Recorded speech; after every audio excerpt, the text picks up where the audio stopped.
Sir sir sir sir madam Meenakshi madam ఇక్కడ. Balu sir. Madam sir ఒక నిమిషం సార్. Sir please. సార్ నమస్తే sir. Sir బాగున్నారు సార్? బాగున్నావా సార్? బాలగంగాధర్ సార్ నేనే సార్, బాలగంగాధర్. నీ మనిషిని నేనే అన్ని దగ్గరుండి చూసుకున్నా. సార్ నన్ను గుర్తుపట్టారా సార్? ఆ రోజు అసెంబ్లీలో మాట్లాడింది అది నువ్వా? నేనే సార్. బా రా కేక్ కట్ చేద్దు రండి సార్ రండి. మహాలక్ష్మి నాన్న రండి రండి. బా అవును. బా సార్ నాకు సార్ సార్ నాకు కూడా. సార్ మీరు చెప్పినట్టే చేశాను చూసారా సార్? యాక్చువల్గా అంతకు మించి సార్ పిల్లలందరూ ఫస్ట్ క్లాస్లో పాస్ అయ్యారు. మ్యాథ్స్ ఒకటే కాదు సార్, ఫిజిక్స్ కెమిస్ట్రీ కూడా నేనే టీచ్ చేశాను సార్. ఒక బయాలజీ మీనాక్షి మేడం చూసారు కదా సార్, ఆవిడే టీచ్ చేశారు సార్. గుడ్ సార్ మీరు ఇలాగే ఎంకరేజ్ చేయండి సార్. నెక్స్ట్ ఇయర్ చూడండి సార్, పిల్లలు డిస్టింక్షన్లో పాస్ అయ్యేలా చేస్తాను సార్. ఏదో ఒక్క సంవత్సరం ఫ్లూక్ లో ఈ మట్టి మొహాలందరూ పాస్ అయిపోతే నువ్వు పెద్ద పుడింగిలా ఫీల్ అవుతున్నావా? డిస్టింక్షన్ అట distinction.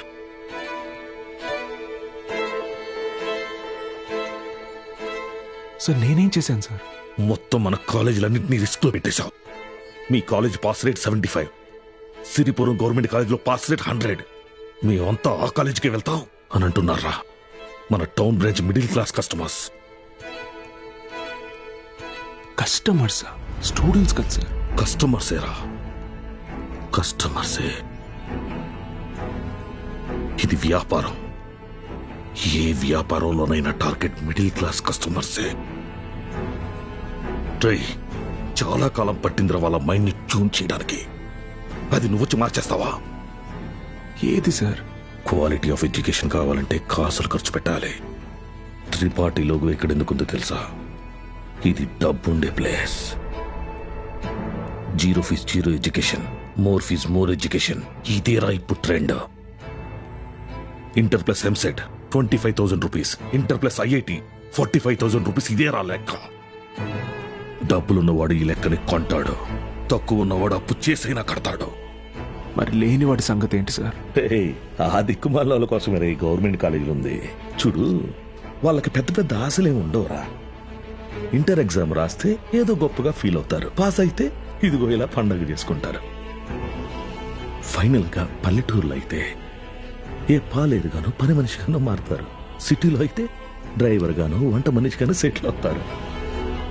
Bloody lower middle class. మా నాన్న కూడా ఓ డ్రైవరే సార్. మా ఫ్యామిలీ కూడా lower middle class. Ray I mean అది నిన్నలేదు. మీరు ఈ కాలేజీలన్నిటినీ టేక్ ఓవర్ చేసింది వీళ్ళ బాగు కోసం కాదా సార్? మీ వ్యాపారం కోసమా? అరే నువ్వు తప్పుగా అర్థం చేసుకున్నావురా. నేను అలా అనలేదు. నన్ను ఇక్కడికి పంపింది నేనేదో సాధిస్తానన్న నమ్మకంతో కాదా, నేనేం పీకలేనన్న ధైర్యంతోనా? అరే బాలు, ఏదో కోపంలో టంగ్ స్లిప్ అయింది అంతే, వదిలే.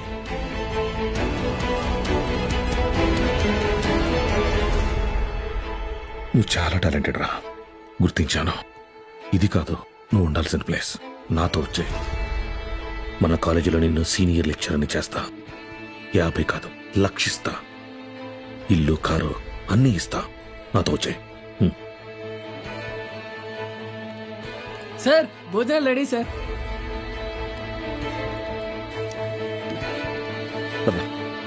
తినేసావా?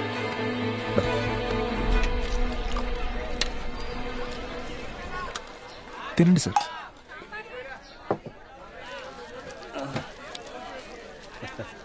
అన్న కొద్దిగా అక్కడ కూర్చొని తింటారా?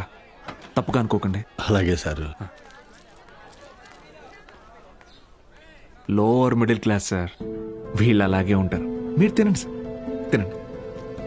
జనరల్గా లోవర్ మిడిల్ క్లాస్ తల్లిదండ్రులు పిల్లల కోరికలు తీర్చడానికి వాళ్ళ కోరికలు చంపుకుంటారు సార్. పిల్లల కడుపు నింపడం కోసం వాళ్ళు పస్తులుంటారు.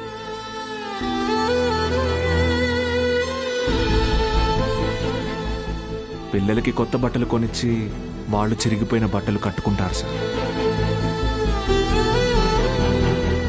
అదే లోయర్ మిడిల్ క్లాస్ తల్లిదండ్రులు పిల్లల్ని ఒక ప్రైవేట్ జూనియర్ కాలేజీలో చదివించాలంటే నెలకొకసారి రక్తం కూడా అమ్మాలి సార్. ఇంకెంతకాలం తాగుతారు సార్?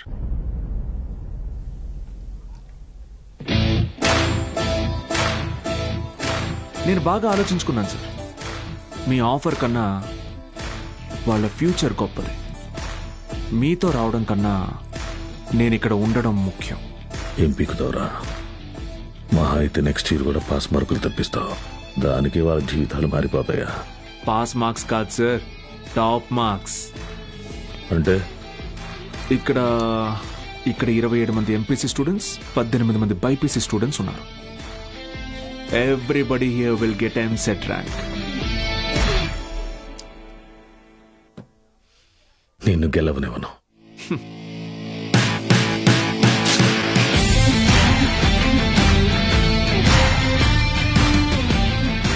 విద్య అనేది గుడిలో దేవుడికి పెట్టే నైవేద్యంతో సమానం సార్. పంచండి, 5 స్టార్ హోటల్లో డిష్ లాగా అమ్మకండి.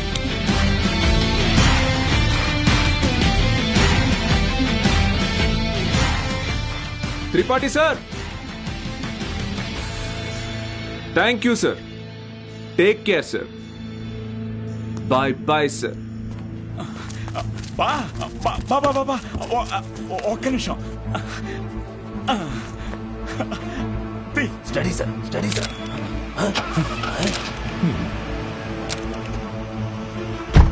బా బా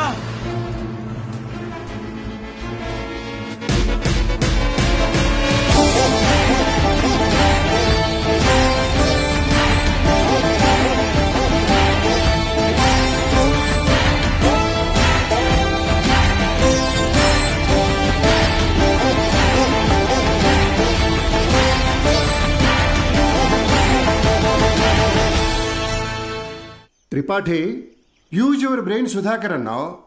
పనికి మాలిన వెధవల్ని పంపుదామని అన్నావు. ఇప్పుడు ఆ పంపినాడి వల్ల మనకు పని లేకుండా పోయేటట్టుగా ఉంది. ఒక్కడే కదా, ఒక్కడితో ఆగకపోతే వీని ఇన్స్పిరేషన్గా తీసుకుని మిగతా లెక్చరర్స్ కూడా మొదలు పెడితే 10th పేజీలో వీడి గురించి వచ్చిన ఆర్టికల్ మొదటి పేజీకి పాకితే మనం మొదటి పేజీలో ఇచ్చే యాడ్ని ఎవ్వరు చూడరు. బతకలేని బడి పొంతులని పోగేసి వ్యాపారం మొదలుపెట్టిందే నేను. ఆఫ్టర్ ఆల్ ఒకడు దాన్ని పెకిలించడానికి ట్రై చేస్తే చూస్తూ ఊరుకుంటానా? But after all junior lecturer పీకే. కాంట్రాక్ట్ ఇష్యూస్ అనేసేనా? 6 months ముందే నోటీస్ ఇవ్వాలి. అంత టైం వాడికిస్తే నాకు రిస్క్. అందుకోసం గవర్నమెంట్ రిస్క్ లో పడేయమంటావా? అపోజిషన్ వాళ్ళు యోకేస్తారు. సీఎం ఒప్పుకోడు.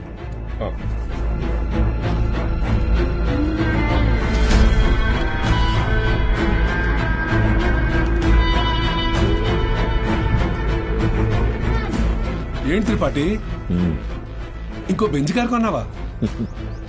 అది నాది కాదు, నీదే. ఏంటి?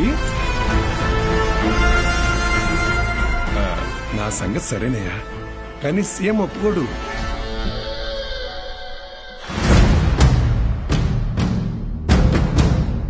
యో, నారాయణ స్వామి ఎందుకు వస్తున్నాడు? నీ సీఎం నువ్వు చెప్తే వినడు, కానీ అపోజిషన్ లీడర్ అసెంబ్లీ హాల్లో చెప్తే వింటాడుగా. త్రిపాఠి, నాకు చిన్న సాయం చేస్తావా? ఏంటి? దయచేసి నువ్వు రాజకీయాల్లోకి మాత్రం రాకయా. డెఫినెట్ గా రాను. ఎడ్యుకేషన్ లో వచ్చేంత డబ్బు పాలిటిక్స్ లో రాదు.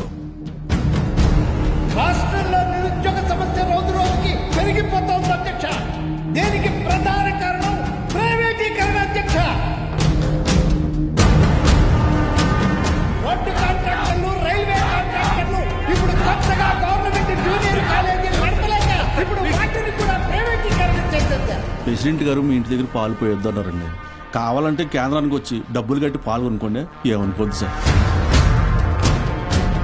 ఎంప్లాయ్మెంట్ ఎక్స్చేంజ్ దగ్గర లెక్చరర్ల పోస్టుల కోసం దరఖాస్తు చేసుకున్న నా నిరుద్యోగ సోదరులకు ఏం సమాధానం చెప్తుంది ప్రభుత్వం? చదువును ప్రైవేటీకరణ చేస్తున్న ఈ జీవాన్ని వెంటనే రద్దు చేయాలని నేను డిమాండ్ చేస్తున్నాను.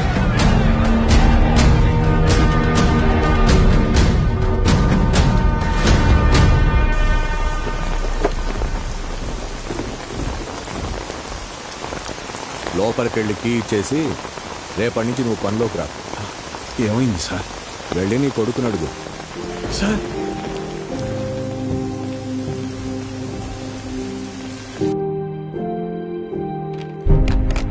పోయిన సంవత్సరం కొన్ని అధికారిక అవకతవకల వల్ల గవర్నమెంట్ కాలేజీ లెక్చరర్స్ నియామకం ఆలస్యమైంది. ఆ లెక్చరర్స్ కొరతని ప్రైవేట్ కాలేజీలు భర్తీ చేసి ఒక కొత్త వారధికి నాంది పలికాయి. కానీ ఇప్పుడు పరిస్థితి మారింది. ఇటీవల జరిగిన ఇంటర్వ్యూస్లో 500 మంది లెక్చరర్స్ సెలెక్ట్ అయ్యారు. కానీ పోస్టింగ్స్లో ఇంకా అస్పష్టత నెలకొంది. దీనికి కారణం గవర్నమెంట్ కాలేజీలు మొత్తం ప్రైవేట్ కాలేజీల ఆధీనంలో ఉండటమే. ఒక సదుద్దేశంతో తలపెట్టిన కార్యం నిరుద్యోగానికి కారణమవుతుంది.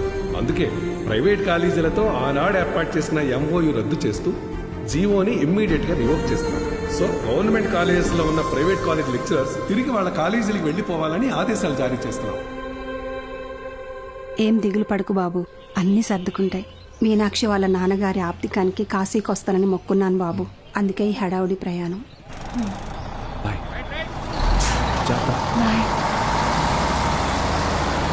సతీ సతీ అన్నా, సత్యం చూసారా? సారాకుడి దగ్గర ఉన్నాడు.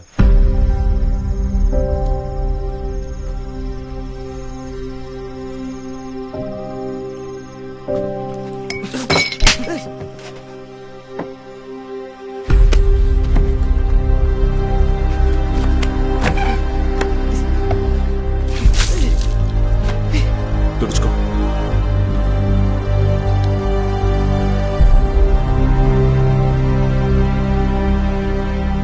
సెకండ్ ఇయర్ సప్లిమెంటరీ ఎగ్జామ్ రాయాలి. గుర్తుందిగా? నేనేం చెప్తే అది చేయాలి.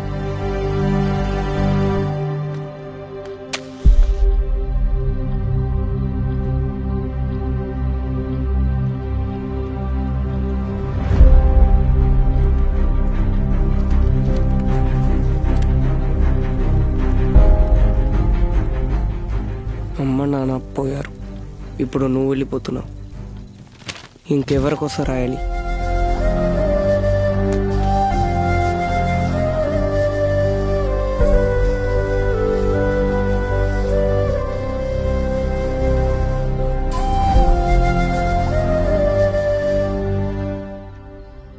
నువ్వు ఇంజనీర్ అవ్వాలని ఆశపడ్డావు, కానీ నేను చదివించలేకపోయాను.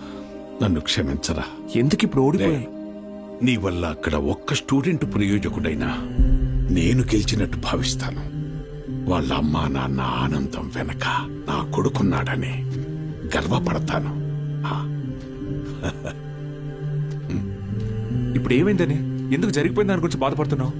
రే, అడిగింది కొనివ్వకపోతే ఆ పిల్లలు ఒక్కరోజే ఏడుస్తారు. కానీ వాళ్ళ అమ్మా నాన్న కొనివ్వలేని పరిస్థితి ఉన్నంతకాలం ఏడుస్తూనే ఉంటారు. నా ఏడుపు నీకు అర్థం కాదులే.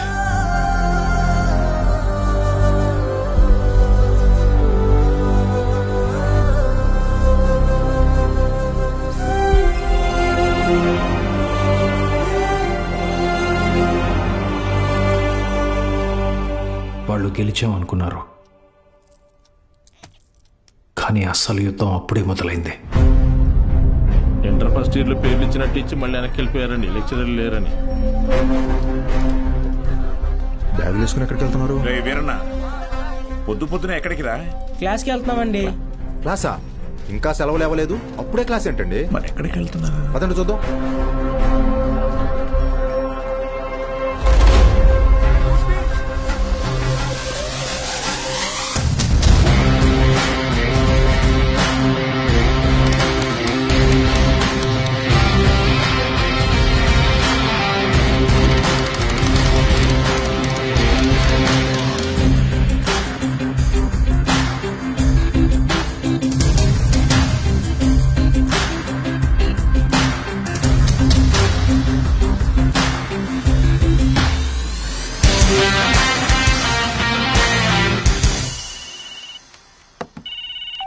హలో బావా, ఆ మ్యాక్స్ గాడు ఇంకా ఊళ్ళోనే ఉన్నాడు. పొలంలో పాకేసి ప్రైవేట్ పెట్టేశాడు. ఏం చేయమంటావు బావా? హలో రే దత్తమ్మ, వాడు పాకేసింది నీ ఊర్లోనేగా. ఊరు ప్రెసిడెంట్ అయ్యింటే నన్ను అడుగుతున్నావా? రే ఆ పొలం ఎవరిదో కనుక్కోండి.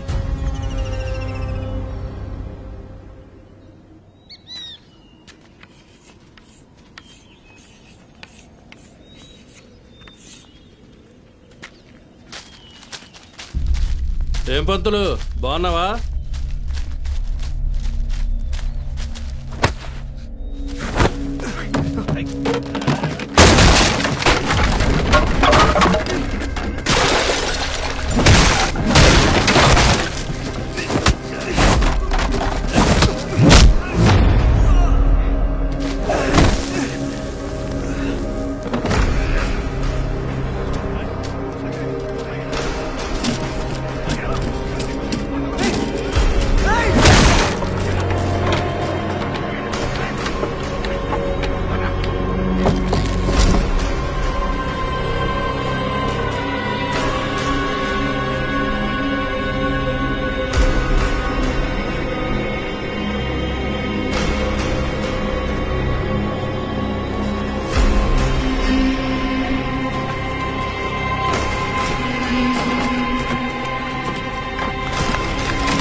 చేసిన చాలు, స్టేషన్ పద.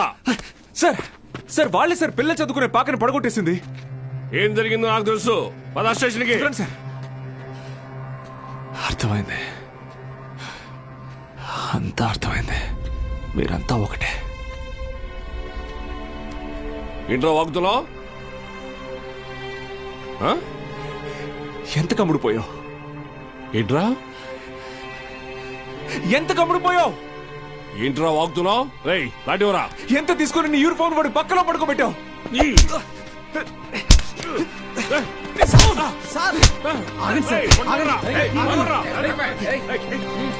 పోలీసు మీద చేంజ్ చేసుకుంటావా నిన్ను?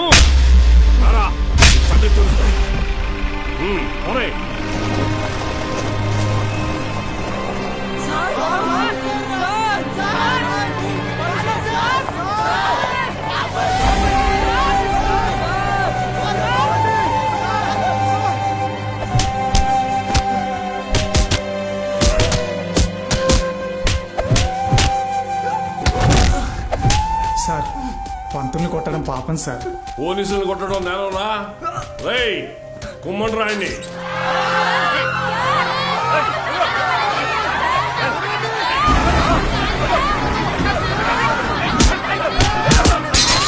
అయ్యా ప్రెసిడెంట్ గారు, మన బాలు సార్ని పోలీసులు అరెస్ట్ చేశారు. మీరు కొంచెం. మన బాలు సారా? ఏంటండి బాగా క్లోజ్ అయిపోయినట్టున్నారు? అది కాదు, కారణం లేకుండా కొట్టడానికి పోలీసు వాళ్ళకి ఏమైనా పిచ్చా? వాడు మన సుబ్బయ్య పొలాన్ని ఆక్రమించాడు, సుబ్బయ్య కేసు పెట్టాడు, వాళ్ళు అరెస్ట్ చేశారు. అబద్ధం. పిల్లలకి చదువు చెప్పడానికి సుబ్బయ్యని అడిగి ఆ స్థలంలో పాక వేశారు. చెప్పరా? చెప్పరా? మీకు ఫోను. ఎవరు? ఎస్ఐ గారు. హలో సార్, ఇక్కడ స్టేషన్ ముందు కాలేజీ పిల్లలు గొడవ చేస్తున్నారు సార్. 4 తగిలించండి, వాళ్లే పోతారు. వాళ్ళల్లో మీ అమ్మాయి కూడా ఉంది. ఏంటి?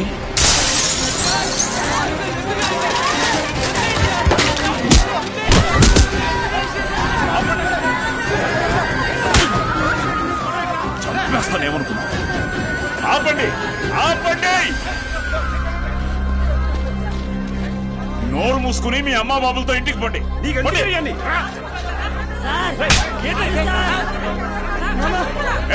కూతురేగా, తీసుకో.